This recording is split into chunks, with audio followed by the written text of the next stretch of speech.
you had Wembanyama in his own tier by himself, and your second tier included four players: Scoot Henderson, Brandon Miller, Amin Thompson, and Cam Whitmore. The year started with Scoot kind of being the obvious choice for number two, with many draft experts saying that he could go number one in most years. Then there was the question of Scoot versus Brandon Miller midway through the year, and now you have him in a tier with three other players. Is this a result of growing concern about Scoot, or is it more about the talent around him there in that tier? It's really neither. And part of it is due to the tier system itself in some ways. Like there almost is not a tier high enough for Victor Wembanyama, right? No. So he is like, I've gone through this now. I might write this for next week. I don't know. I'm going to try and go through and like, I've ranked my prospects in the one and done era before, like in articles, but it's always good to like add to it and update that and everything. Yeah. He is number one, like Wembanyama, like no questions asked. And because of that, like I have Scoot as a tier one player for me. Like I like Scoot as much as, I like Scoot probably slightly less than I liked Cade Cunningham coming in 2021. And I'm still a big Okay. believer in Cade Cunningham. He's going to be Mhm. phenomenal. I think people need to just stop forgetting that he exists. Um, the thing is, though, that when you have somebody that is so high up and needs to be in his own tier, it's kind of hard then to like figure out how to put the rest of the guys. Like, do I just put Scoot into tier one and also have him as a tier one player, even though like he's nowhere near Vic?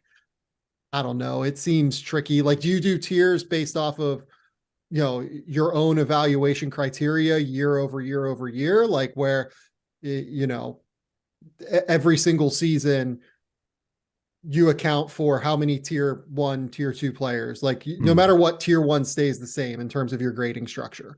Or do you do it based on each draft where there is one tier for one player, one tier, however many players go into however many tiers? I'm not making sense. I get that. It's very, there's silly ways to do it. There's stupid ways to do it. There's no right answer in terms of the way to do it. I haven't decided yet. I think Scoot is, to answer your question, I think Scoot is very clearly the number two player in this class. I Okay. don't have any real concerns about that. I went way too deep into the weeds on tiers.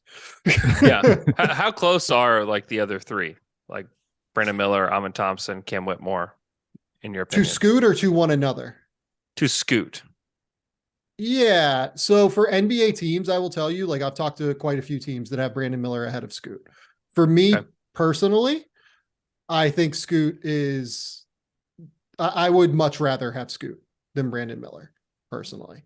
I think Scoot is being a bit underrated based on having played these 2 years in the G League Ignite, being as productive as he was. People have also brought up the idea of like having a low free throw rate while not accounting for the fact that in the G League, you only shoot one free throw for like 90% of the game, Right. as opposed to two Yeah, free yeah, yeah. throws off of misses.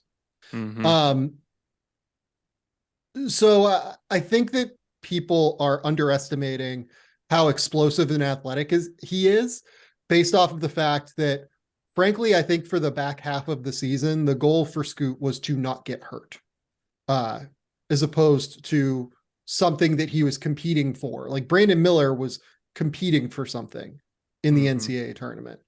Scoot Henderson, what the goal is in the G League is to compete for a draft slot. The draft slot was sewn up before the season started.